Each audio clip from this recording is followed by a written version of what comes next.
നമസ്തേ.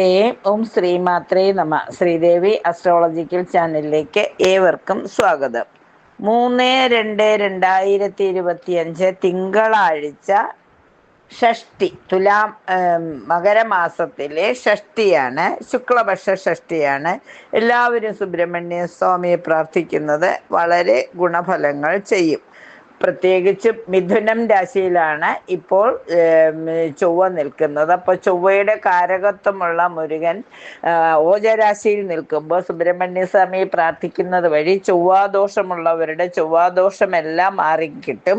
ഭൂമി വിൽപ്പന ആഗ്രഹിക്കുന്നവർക്ക് ഭഗവാനോട് പ്രാർത്ഥിച്ചാൽ, സുബ്രഹ്മണ്യ സ്വാമിയോട് പ്രാർത്ഥിക്കുകയും ഷഷ്ടിവ്രതം എടുക്കുകയും ഷഷ്ടി നാളിൽ പനിനീര്, പഞ്ചാമൃതം, അതുപോലെ തന്നെ ഭസ്മം, പാൽ ഇവ കൊണ്ട് അഭിഷേകം കഴിക്കുകയും ചെയ്താൽ ഉദ്ദിഷ്ടകാര്യ ഫലസിദ്ധിയാണ്. അതുകൊണ്ട് സ്ഥലം വിൽപ്പന ആഗ്രഹിക്കുന്നവർക്കാണെങ്കിലും, സാമ്പത്തിക അഭിവൃദ്ധി ആഗ്രഹിക്കുന്നവരാണെങ്കിലും, അതുപോലെ ചൊവ്വാദോഷം അനുഭവിക്കുന്നവർക്ക്, നല്ല മംഗല്യം ആഗ്രഹിക്കുന്നവർക്ക്, നല്ല വിദ്യാഭ്യാസത്തിൽ തടസ്സങ്ങൾ വന്നിട്ട് പഠനം മുടങ്ങി വിദേശത്തൊക്കെ പോകാൻ സാധിക്കാതെ വരുന്നവർക്ക്, ഏതൊരാളുടെയും ഏതാവശ്യവും നടത്തി തരുന്ന സാധുക്കളുടെ ദൈവമായിട്ടാണ് ആണ്ടവനെ കാണുന്നത്. സേവാമൂർത്തിയാണ്. ഉപാസന ചെയ്യുന്നവർക്ക് ഏറ്റവും അധികം അനുഗ്രഹം തരികയും പെട്ടെന്ന് ഉപാസകനെ പ്രസാദിക്കുകയും വേണ്ട വരപ്രസാദങ്ങളെല്ലാം നൽകുകയും ചെയ്യുന്ന സേവാമൂർത്തിയായ സുബ്രഹ്മണ്യ സ്വാമിക്ക് 6 ഭാവങ്ങളാണുള്ളത്. പ്രധാനപ്പെട്ട 6 സുബ്രഹ്മണ്യ സ്വാമി ക്ഷേത്രങ്ങളിലെല്ലാം സുബ്രഹ്മണ്യ സ്വാമിയെ കാർത്തികേയനായിട്ടും ഷൺമുഖനായിട്ടും ഒക്കെ കണ്ട് പ്രാർത്ഥിക്കാറുണ്ട്. ദേവസേനാപതി ആയതുകൊണ്ട് ഭഗവാന്റെ ഷഷ്ടി കവചം, സ്കന്ദഷഷ്ടി കവചം ചെല്ലുന്നത് വളരെ വിശേഷമാണ്.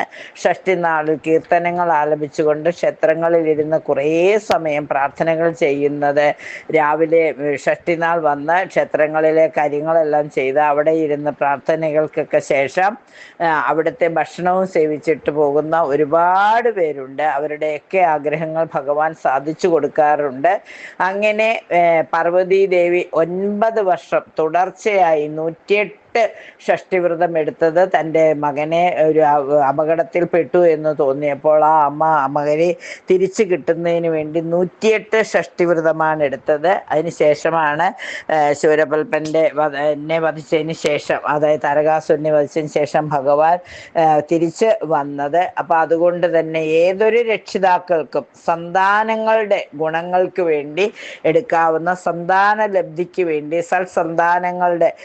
സന്തതികളുടെ ഏറ്റവും നല്ല, ഇപ്പോഴത്തെ കാലത്ത് കുട്ടികൾ വഴിതെറ്റി എന്ന് തോന്നുന്ന, കുട്ടികളുടെ പഠനകാര്യത്തിലൊക്കെ ആശങ്കയുള്ള, കുട്ടികൾ വഴിതെറ്റി പോകുമോ എന്നൊക്കെ ആശങ്കയുള്ള രക്ഷിതാക്കൾക്ക് അവർക്ക് വേണ്ടിയിട്ട് ഏറ്റവും അധികം ചെയ്യാവുന്നത് സുബ്രഹ്മണ്യ സ്വാമിയെ പ്രാർത്ഥിക്കുക എന്നതാണ്. ഒരു 10 രൂപയുടെ ഒരു ഭസ്മം കൂട് സമർപ്പിച്ചുകൊണ്ട് ഭഗവാനെ പ്രാർത്ഥിച്ചാൽ, ഒരു 50 രൂപയുടെ ഒരു വേല് ഭഗവാന് സമർപ്പിച്ചാൽ, മനസ്സറിഞ്ഞ് ഭഗവാനെ വിളിച്ചാൽ വിളിപ്പുറത്ത് വന്ന് എല്ലാ അനുഗ്രഹം നൽകുന്ന സുബ്രഹ്മണ്യ സ്വാമിക്ക്, സുബ്രഹ്മണ്യ സ്വാമിയുടെ മുരുക മുരുക മുരുക എന്ന പദം തന്നെ വളരെ ശക്തിയുള്ളതാണ്. മുരുക എന്ന് പറഞ്ഞാൽ മുകുന്ദനാണ്, രുദ്രനാണ്, അതുപോലെ തന്നെ കന്മദനാണ്, കമലജനാണ്. പത്മതലത്തിലിരിക്കുന്ന, ഇപ്പൊ താമരപ്പൂവിലിരിക്കുന്ന ബ്രഹ്മാവിഷ്ണു മഹേശ്വരന്മാരെ ഉദ്ദേശിച്ചിട്ടാണ്. അപ്പൊ അവരുടെ എല്ലാം അനുഗ്രഹമുള്ള മുരുകന്റെ നാമം ജപിക്കുന്നത് തന്നെ വളരെ അനുഗ്രഹം കിട്ടും. അപ്പോൾ എന്ത് ആഗ്രഹത്തിന് വേണ്ടിയിട്ടാണെങ്കിലും, സാമ്പത്തിക ബുദ്ധിമുട്ട് അനുഭവിക്കുന്നവരാണെങ്കിലും, സ്ഥലക്കച്ചവടം ആഗ്രഹിക്കുന്നവരാണെങ്കിലും, ഒരുപാട് കാലമായിട്ട് സ്ഥലക്കച്ചവടം നടക്കാതിരുന്നവർ ഒരു 21 ഷഷ്ടിവ്രതം എടുത്തോളാം, ഭഗവാനെ നല്ല രീതിയിൽ എൻ്റെ സ്ഥലം ഒന്ന് കച്ചവടമാക്കി തരണം. സ്ഥലം ഒരുപാടുണ്ടായിട്ടും ഒരു പിച്ചക്കാരനെ പോലെ, ഗതിയില്ലാത്തവനെ പോലെ ജീവിക്കേണ്ടി വരുന്നു. അപ്പോൾ ആ സ്ഥലമൊക്കെ ഒന്ന് ക്രയവിക്രയം നടത്തി കാര്യങ്ങളൊക്കെ ഒന്ന് ഭംഗിയാക്കി തരണേ എന്ന് ഭഗവാനെ പ്രാർത്ഥിച്ച് ഒരു നുള്ളു മണ്ണ് ഭഗവാന്റെ ക്ഷേത്രത്തിൽ സമർപ്പിച്ച് പ്രാർത്ഥിച്ച, രോഗം കൊണ്ട് വലയുന്നവർക്ക് രോഗങ്ങളിൽ നിന്ന് മുക്തി നേടുന്നതിന് ഭഗവാന് മുഴുക്കാപ്പ് കഴിക്കുക, ഓലൻ വഴിപാട് കഴിക്കുക, അതുപോലെ തന്നെ പനിനീരഭിഷേകം, പാലഭിഷേകം, പൂവമ്പഴ നിവേദ്യം ഒക്കെ ഭഗവാന് വളരെ ഇഷ്ടമാണ്. സ്വർണ്ണപ്പൊട്ട് കളഭം ചാർത്തിയതിന് ശേഷം അതിൽ പൊട്ട് പതിപ്പിക്കുന്നത് ഭഗവാന് വളരെ ഇഷ്ടമാണ്. ഓരോരുത്തർക്കും അവരവർക്ക് യോജിച്ച വിധത്തിൽ പ്രാർത്ഥനകൾ നടത്താവുന്നതാണ്. ഷഷ്ടി ദിവസം എല്ലാവരും സാധാരണ കർത്തവാവ് കഴിഞ്ഞ് 6ാമത്തെ ദിവസമാണ് നമ്മൾ ഷഷ്ടി വ്രതം എടുക്കുന്നത്. 6 ദിവസം ഒരു നേരം അരിയാഹാരം കഴിച്ച് മത്സ്യമാംസങ്ങളൊക്കെ ഉപേക്ഷിച്ച് നോൺ വെജ് എല്ലാം ഉപേക്ഷിച്ച് വ്രതമെടുത്ത് 6 ദിവസവും ഒരു നേരം മാത്രം അരിയാഹാരം കഴിച്ച് ബാക്കിയുള്ള സമയത്ത് പാലോ പഴങ്ങളോ അല്ലെങ്കിൽ മറ്റ് എന്തെങ്കിലും ഗോതമ്പോ റവയോ ഒക്കെ കഴിച്ച് 5 ദിവസവും അങ്ങനെ ചെയ്തതിന് ശേഷം 6ാമത്തെ ദിവസം അതുപോലെ ഒരു നേരം അരിയാഹാരം കഴിച്ച് വേണമെങ്കിൽ നമുക്ക് ഷഷ്ടി വ്രതം എടുക്കാം. അന്ന് ക്ഷേത്രത്തിൽ കുറേ സമയം പ്രാർത്ഥനകൾ നടത്തിയതിന് ശേഷം അവിടുന്ന് കിട്ടിയ നെല്ലിച്ചോറ് കഴിച്ച് ലഘുഭക്ഷണമായി കഴിച്ചിട്ട് നമുക്ക് ഷഷ്ടി വ്രതം എടുക്കാം. ഇല്ലെങ്കിൽ വീട്ടിൽ നെല്ലിച്ചോറ് പോലെ ഉണക്കലരി വറ്റിച്ച് അത് കഴിച്ച് തൈരും കൂട്ടിയൊക്കെ കഴിച്ചിട്ട് വിഭവസമൃദ്ധമായ സദ്യക്ക് വേറെ രീതിയിൽ ഭക്ഷണം കഴിച്ച് ഭഗവാനെ മനസ്സിൽ കണ്ട ഒരു ത്യാഗം എന്ന നിലയിൽ നമുക്ക് ഏറ്റവും ഇഷ്ടപ്പെട്ട വസ്തുക്കളൊക്കെ ഉപേക്ഷിച്ചിട്ട് ലളിതമായ രീതിയിൽ ജീവൻ നിലനിൽക്കുവാനുള്ള അത്രയും ഭക്ഷണം കഴിച്ച് നമുക്ക് വ്രതമെടുത്ത് ഭഗവാനെ പ്രാർത്ഥിക്കുമ്പോൾ ശരിക്കും ത്യാഗിയായ സന്യാസിയെ പോലെ ത്യാഗം ചെയ്ത ആ ഭഗവാന്റെ കാരണം വളരെ ചെറുപ്രായത്തിൽ തന്നെ എല്ലാ സൗഭാഗ്യങ്ങളും ഉണ്ടായിട്ടും എല്ലാം ഉപേക്ഷിച്ച് വളരെ ത്യാഗം സഹിച്ചാണ് ഭഗവാൻ സേനാനായകനായത്.